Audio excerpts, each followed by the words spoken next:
नमस्कार, मैं आदर्श कुमार और आप लोग देख रहे हैं मेरा चैनल EW न्यूज़।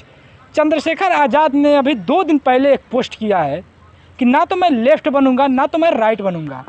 मैं अपने समाज के लिए काम करता रहूंगा, बहुजनों के लिए काम करूंगा। मैं बहुजनों के लिए उठ करके आया हूं, बहुजनों ने हमें उठाया है।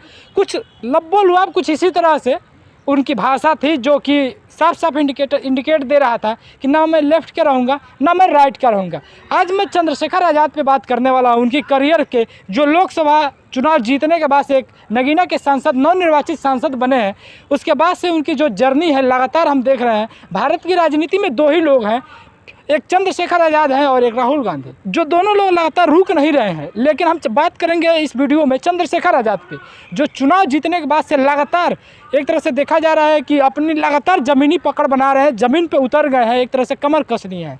हमारे साथ पत्रकार साथी मौजूद हैं, हम इनसे बात करेंगे। क्या कहना चाहेंगे जिस तरह से चंद्रशेखर ने पोस्ट डाला है कि ना मैं लेफ़्ट का हूँ ना मैं राइट का हूँ, मैं बहुजनों का हूँ और बहुजनों के लिए काम करूँगा। देखो, सबसे पहली बात ये है कि चंद्रशेखर आज़ाद ने बोला है, वो इसलिए बोला है क्योंकि इधर तो अखिलेश यादव, उधर राहुल गांधी, वो ये सोच रहे थे कि पहले की तरह जैसे नगीना से जीतने से पहले, लोकसभा चुनाव से पहले वो वाट जो रहे थे, उनका इंतज़ार कर रहे थे कि शायद मुझे भी एक सीट दे दें, और एक सीट वो मांग रहे थे। लेकिन इन्होंने उनको भाव नहीं दिया, अखिलेश ने भाव ना दिया, ना राहुल गांधी ने भाव दिया। तो इसलिए उन्होंने अपनी बात साफ कर दी है कि मैं पीछे चलने वाला नहीं हूँ, मैं भेड़ नहीं हूँ। वो बाबा साहब का शेर है, तो वो अपना रास्ता खुद चुनेगा, ना वो लेफ़्ट में खड़ा होगा ना राइट में खड़ा होगा। ठीक उसी तरह से जैसे हमारा देश है एक धर्मनिरपेक्ष देश है, ना हम लेफ़्ट की तरफ जाएंगे ना राइट की तरफ जाएंगे। अपना क्लियर उन्होंने मैसेज दे दिया है, बिल्कुल साफ, कि हम शायद उनका जो कमिटमेंट है कि मैं बीजेपी से तो कभी समर्थन नहीं लूँगा, जो एक राइट विंग पार्टियां हैं उनके साथ नहीं जाऊँगा। और लोकसभा चुनाव में राहुल गांधी और अखिलेश यादव का रवैया देख करके शायद ये भी इन्होंने सोच लिया हो कि अब मैं लेफ्ट में भी नहीं रहूँगा। शायद इसकी वजह से उनका बयान है कि मैं ना लेफ्ट में रहूँगा ना राइट में रहूँगा। चंद्रशेखर आज़ाद ने पार्लियामेंट में बोला है कि हम जाति जनगणना करवाएंगे, जाति जनगणना के लिए समर्थन करेंगे। तो इनको लगा कि जाति जनगणना हुई, जब इनको जाति के नाम पर मलाई खानी तो इन्हें जाति की चर्चा अच्छी लगती। लेकिन अब जैसे ही जिस तरह से, मैं एक एग्जांपल देता हूं, जैसे जाटव जाति के कुछ 20 साल 30 साल पहले जाटव नाम से ही चिढ़ाते थे, लोया चमार नाम से चिढ़ाते थे। आज खुद द ग्रेट चमार लिखता है आदमी और शान से बोलता है, कहीं भी जाति नहीं छुपाता। तो इनको ये लग रहा है कि यदि जाति के नाम पर लोग जागरूक होंगे, संविधान के नाम पर यदि जागरूक होंगे, बहुजन विचारधारा के नाम पर यदि जागरूक होंगे और जाति के नाम पर भी जागरूक होंगे, अपना अधिकार मांगेंगे, जैसा कि यदि जाति जनगणना हुई तो हिस्सेदारी देनी पड़ेगी। इसलिए वो असंवैधानिक भाषा बोल रहे हैं कि जाति की बात जो करेगा उसमें हम जूते मारेंगे, लात मारेंगे। चंद्रशेखर आज़ाद ने जो पोस्ट डाला है उस अपने सोशल मीडिया अकाउंट पे, उस पोस्ट में यह भी लिखा है कि हम भेड़ चाल नहीं हैं, हम किसी के पीछे भागने वाले नहीं हैं, इसीलिए हमने संसद से वॉकआउट नहीं किया। ये बात बोल करके वो क्या दर्शाना चाहते हैं कि वो अगर ज़रूरत पड़ेगी तो विपक्ष का साथ नहीं देंगे, वो अपने मुद्दों पे रहेंगे और अपनी जनता के, अपनी जो समाज है, अपने समाज के लिए आवाज़ बनेंगे। देखो, ये काशीराम साहब ने कहा था, एक सांपनाथ एक नागनाथ। वो कांग्रेस हो या बीजेपी, कांग्रेस में 50% लोग जो हैं आरएसएस के बैठे हैं। जैसे कि मैं नाम लेना नहीं चाहूँगा, बहुत सारे जो कि बीजेपी के लिए काम कर रहे हैं। तो इसमें ज़्यादा अंतर नहीं है, चाहे कांग्रेस है चाहे बीजेपी है। लेकिन वॉकआउट की बात है, वॉकआउट से होना क्या है, कुछ होता तो है नहीं। जैसे कि वॉकआउट तो बीजेपी खुद चाहती है कि वॉकआउट हो जाए, और या फिर तुमने देख लो 100 से ज़्यादा सांसद मतलब हटा दिए और अपने जो कानून है वो पास कर लिए। उन्हें पता है कि हम अगली बार मेजोरिटी में आए ना आए, हमने अपने कानून बना लिए। और आपने देखा 1 जुलाई से कुछ लागू भी कर दिए, पुलिस का राज कर दिया है। तो उनका कहने का मतलब है हम सदन में रहेंगे, अपना स्टैंड अलग रखेंगे, हम ना लेफ्ट के पीछे चलेंगे ना राइट के पीछे चलेंगे। तो अपना स्टैंड क्लियर कर दिया उन्होंने। अभी एक वीडियो वायरल हो रहा था जिसमें चंद्रशेखर आज़ाद एक महिला से बात कर रहे थे, एक लड़का सेल्फी ले रहा था, तो चंद्रशेखर आज़ाद ने उनको डांट के भगा दिया कि पहले हटो, तुम डिस्टर्ब मत करो, हमें बात करने दो। इस प्रकार से उन्होंने कुछ बोला है, उसको लेकर के कुछ लोग विवाद बना रहे हैं कि चंद्रशेखर आज़ाद के अंदर घमंड आ गया है।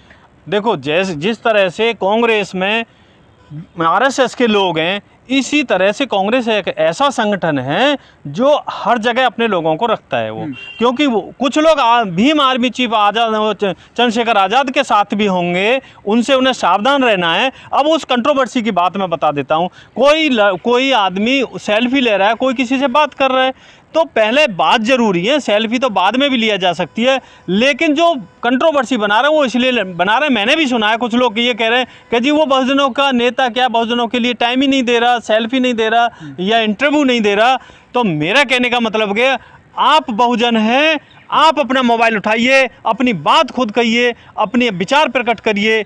यदि सबसे पहले हमारे लोगों को कोई भी मेन स्ट्रीम मीडिया, बड़ा मीडिया पूछता नहीं है, यदि उसे पूछ रहे हैं तो आप उनकी मेन स्ट्रीम मीडिया पे बात सुनिए, और जो आपको शिकायत है आपको उनको पढ़ो और अपनी बात खुद मोबाइल उठाओ, फेसबुक पे डालो, यूट्यूब पे डालो, अपने विचार खुद प्रकट कर सकते हो। ज़रूरी नहीं है कि तुम चंद्रशेखर अब एक आदमी है।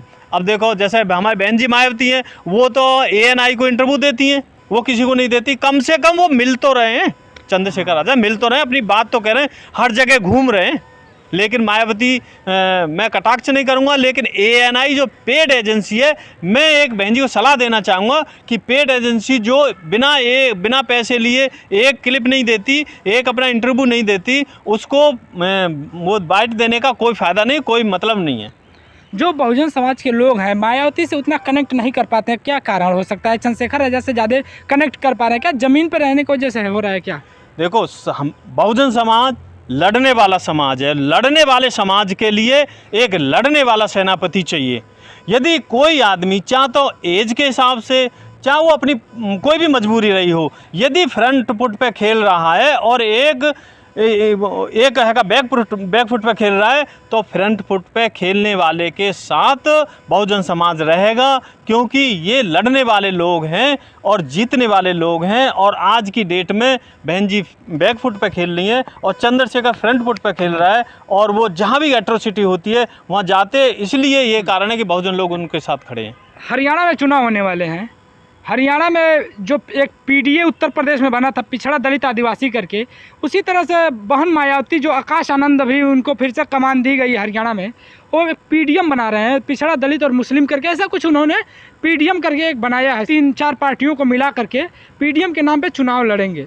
इसको कैसे देखते हैं? क्या चंद्रशेखर आज़ाद हरियाणा में सफल हो पाएंगे या बहन जी वहाँ पे कुछ करामात करके दिखाएंगे? देखो, हाँ, आकाश आनंद ने हरियाणा में किया है, अभय चौटाला से अलायंस किया है। तो मेरे कहने का मतलब है, सबसे पहले मैं ये बता देता हूँ, ये बहुजन लोगों की ताकत है। जहाँ बहन जी बहुजन लोगों को अपनी एक कोर वोटर समझती थी, यहाँ तक कि जाटव वोट भी बहन जी से छटका है, क्योंकि जाटव एक ऐसा नाम है जो लड़ना पसंद करता है और जीतना पसंद करता है। और यदि उसका नेता यदि बैकफुट पे खेलेगा तो जाटव भी हट जाएगा। अब रही हरियाणा की बात, तो हरियाणा में मैंने जो बहुजनों ने सिखाया, बहन जी को ये सिखाया है, आकाश आनंद को ये सिखाया है कि यदि तुम लड़ोगे नहीं तो हम तुम्हारे साथ नहीं रहेंगे, हम मूक दर्शक बन के देखते नहीं रहेंगे, हम जो लड़ेगा उसके साथ चले जाएंगे। इसीलिए हरियाणा में उन्होंने अलायंस किया है, और ये बहुजन लोगों की ताकत है।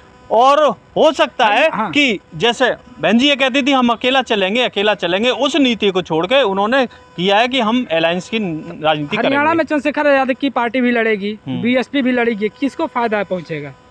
हर प्रदेश में, चाहे वो हरियाणा हो, पूरे देश में जितने भी प्रदेश हैं, कहीं भी कोई लड़े। कुछ लोग कहते हैं जी बहुजनों की इतनी पार्टी बन गई, मैं कह रहा हूँ, काशीराम साहब कहते थे कि बहुत सारी पार्टी बने, अपने स्तर से जागरूक करेंगे और हमारे बहुजन समाज के लोग जागरूक होंगे और समय आएगा तो सब एकजुट हो जाएंगे। मुझे चंद्रशेखर आज़ाद की जहाँ तक की बात है, मैंने चंद्रशेखर आज़ाद को जहाँ तक देखा है कि जो कुछ लोग जो बोल रहे हैं बहुत घमंड आ गया है, एग्रेशन आ गया है, किसी से बात नहीं कर रहे हैं, ऐसा कोई बात नहीं। अगर कोई आदमी एक सांसद बन जाता है तो उसके पास तमाम भीड़ आ जाती है, तमाम काम आ जाते हैं। तो मुझे लगता है कि चंद्रशेखर आज़ाद के ऊपर उतनी भीड़ है, उतने काम है, और उतने अपनी जनता की जो आवाज़ थी ना, आप लोग उनके कार्यशैली से, उनकी जितने भी विचारधाराएं हैं, अब वो बोल रहे हैं कि ना तो मैं लेफ्ट का हूँ, ना तो मैं राइट का हूँ, और बहुजनों की एक विचारधारा हूँ, बहुजनों की एक आवाज़ हूँ। तो बहुजनों की एक लाइन भी रही है, बहुजनों का एक अपना स्टैंड भी रहा है कि मैं किसी की तरफ नहीं जाऊँगा। उसी रास्ते पर चंद्रशेखर आज़ाद चलते हुए दिखाई दे रहे हैं। तो जो लोग बोल रहे हैं, ऐसा लगता है कि वो लोग किसी तरह से जो जैसा कि हमारे पत्रकार साथी ने बोला कि कुछ लोग कांग्रेस के हैं अभी आरएसएस के हैं, कुछ लोग आरएसएस के हैं जो कांग्रेस में बैठे हुए हैं और काम बीजेपी के लिए करते हैं। ऐसा ही लगता है कि कुछ लोग अन्य पार्टियों के लोग हैं जो यहाँ पर आ गए हैं और काम इनके लिए करते हैं और चंद्रशेखर आज़ाद को नुकसान पहुँचाते हैं। तो ऐसे लोगों से आप लोग सावधान रहे। पूरी बातचीत पर आप अपनी प्रतिक्रिया हमें ज़रूर दीजिएगा। मिलेंगे किसी अगले वीडियो में, तब तक के लिए जय हिंद।